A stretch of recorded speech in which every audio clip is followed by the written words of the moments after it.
Hi, I'm Josh with Orbit Irrigation Products, and we're here today talking about our B-hyve hose tap or hose faucet timer. We're going to be setting up with Bluetooth only today. So we're going to take our B-hyve app. You can find in both the Google and the Apple app stores online. So once you download the app from either the Google Play Store or the iOS App Store, you can launch the app, and we're going to create a new account if you don't already have any other B-hyve products. So I'll set up my account.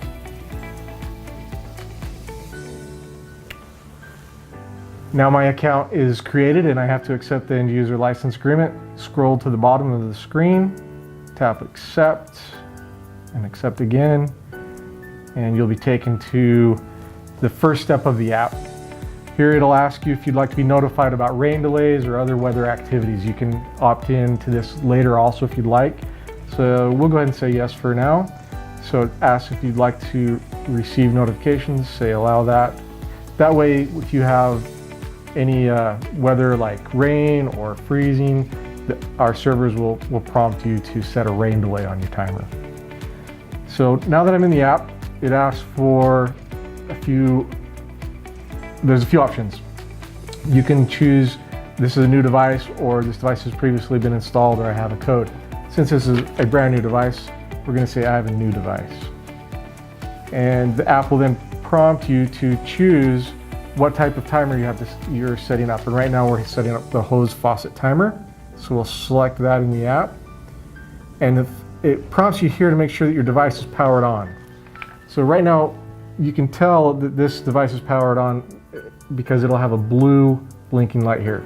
To get that, you have to install 2 AA batteries first that don't come with the timer, but just 2 AA batteries. Make sure they're fresh. Install those. Give it a second, the timer will boot up. If you don't get the blue light right away, a couple things you can do. One is do a factory reset. The yellow B is actually a button. Press that 5 times. 1, 2, 3, 4, 5. Blinks red. Timer will reboot. And then you get the blue blinking light. It's one way to get it set back up. So now we know it's powered on. It's in pairing mode. So now we tap in the app and say my device is powered on. The app sees the hose tap timer, and it'll see its MAC address. The MAC address can be found on the bottom on this label, and really about the last 6 digits of that is what you're looking for. But it'll show the MAC address, show the device model in the app that is an H225, and you can say, yes, that matches my device. If it doesn't match your device, if you see more than one, you can say it doesn't match my device. It'll take you to a list of all the Bluetooth devices that it sees, and you can select the matching MAC address from that list. So now we're going to enter a location. The location is to help us watch the weather for your location. So you can be notified of rain delays or freeze delays or anything like that. And there's a button at the top that says use my current location, say allow, and it's going to give you a warning about GPS. So it comes up with an approximate address. You may need to adjust that a little bit. The most important part of the address is the zip code. So everything else is just a little more accurate, but zip code is what we base the weather off of. So go ahead and say next. So now it's saying, let's name it. So I'm going to call this my hose tap. And done. So now it's saying that our initial setup is finished. So we can now set up a program. So this timer obviously has one single zone. So we're going to set up a program for a single zone. A couple of things that are interesting about this timer that's kind of cool. This timer has a built-in flow meter. So when we set this up for the first time, which is a reason why you want to say continue in the app right now, is you'll calibrate that flow meter. And to do that, you want it hooked up to your faucet with the faucet turned on, the bucket or a hose on the other end to catch the water or guide it away from your feet. So from there, we're going to say continue. So now we're going to it says we're going to test the timer and calibrate the flow sensor. Say next. So now a test starts. You'll hear the timer click on. Now it's running and it shows in the app that it's running also.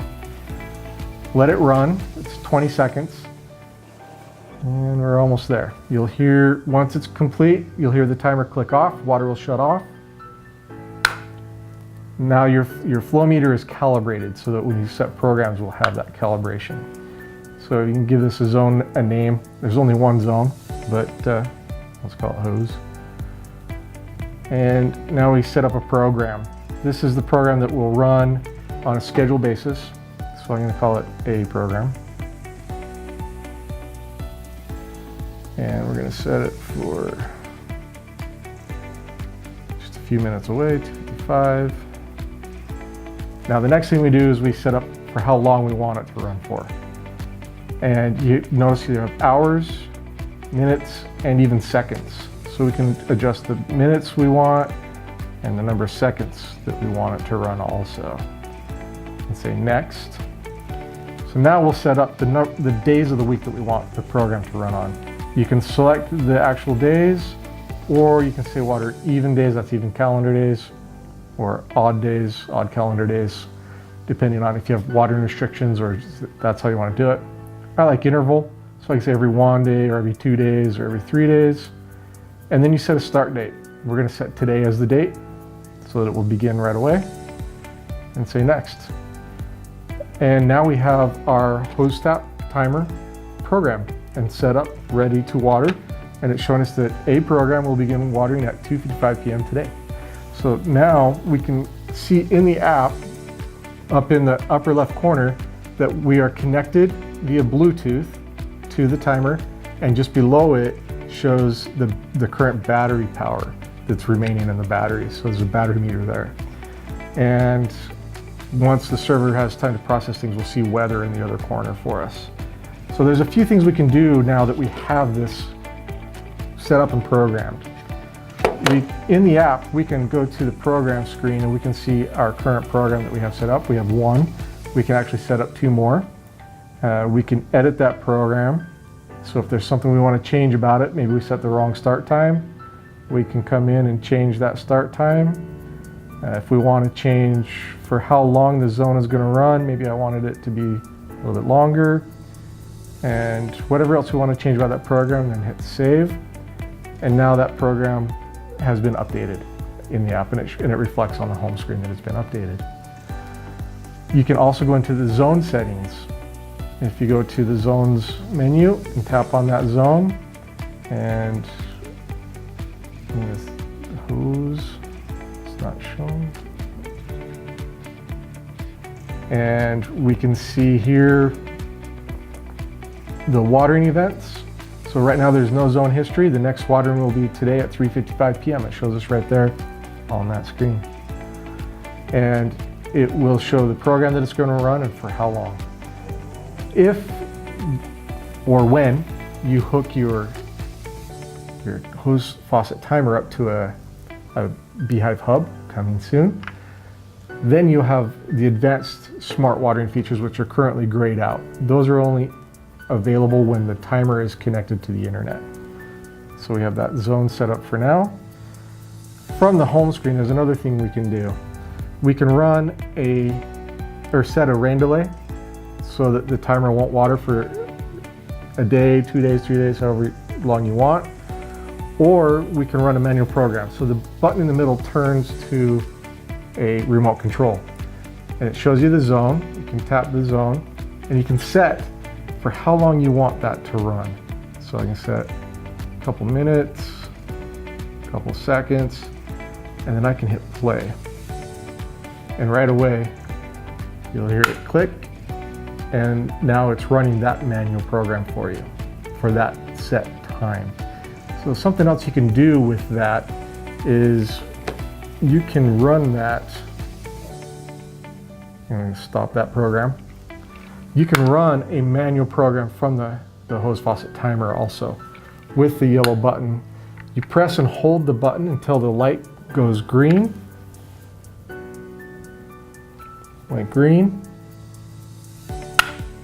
Timer turns on. So it's going to run for 10 minutes by default, but there is a way to change that. So in the app, it's also showing us that we started that program and that it's running for 10 minutes. We can change that default time. So if we stop that, it'll stop there. In the app, we go to the settings, then devices, tap on hose tap. We go down to preset runtime. We can change that 10 minutes to any other value we want. Hit save, come back to the home screen, and we can press and hold again. So we're not going to do it from the app, we're just going to watch it in the app. Press and hold again, goes green, it starts. Now the app shows us that it's going to run for the 35 minutes that we set. So that's how you change the default runtime for a manual program. So with a manual program running, we started it from the timer by pressing and holding the button. The light flash or turns solid green, and then it starts watering. You can also cancel that watering from the timer simply by pressing the button one time. And the timer will shut off and the manual program is canceled. A couple other things that the app has is in the settings. You can go to the device. Here you can change the device's name or the address. If it's not connected, you can connect to it, and you can set an on-off date. You can see what versions it's on. You can update the device firmware. There's an option there to go in, and when you tap update firmware, it will look for an updated firmware version for your timer. Since it's Bluetooth only, it requires your phone to be right next to or within proximity of the hose tap or the hose faucet timer for the update to happen. So once you start an update, you have to stay close. You have to stay within range of the hose faucet timer until the update is complete. When the update starts, it will start blinking white. When it's done, it'll reboot, and it'll come back on and flash green, meaning indicating that it's connected. So I'm going to disconnect from this device settings screen. So I'm going to disconnect the Bluetooth, and then I'm going to return to the home screen. And now up in the upper left corner of the app, it shows me that it's not connected to anything. So let's say you've walked away, you've left, you've lost connection, or you disconnected, and now you want to come back and you want to reconnect to your hose faucet timer to run a manual program or to change a program. You can come back on and tap that symbol up here, and down here it'll say connect Bluetooth. So I say connect Bluetooth. There is another way to reconnect. So from the settings screen, we come to devices, select the device, and here we can say connect Bluetooth. Now the app has reconnected, and back on the home screen, we can see that we have connection, and we can now control the timer again. Anytime you remove the batteries from the timer, it will lose its time setting too. So it's important that if you remove the batteries, to replace them or for any other reason, to repair your phone to the timer. That will reset the time on the timer so that your programs will run at the correct time also. So if you notice that your programs are running at all crazy times of the day, it might be because someone pulled the batteries out of your timer. So just repair your phone, just hit connect Bluetooth, connect back the timer, it'll reset the time, and you'll be good from there. So another thing to note, when we plug in the batteries for the first time or after replacing them, the timer will click. You'll hear it. It does its little boot up, does a little click, and then it'll click again. That's the timer making sure that the valve is closed so that you don't accidentally start watering and not know it.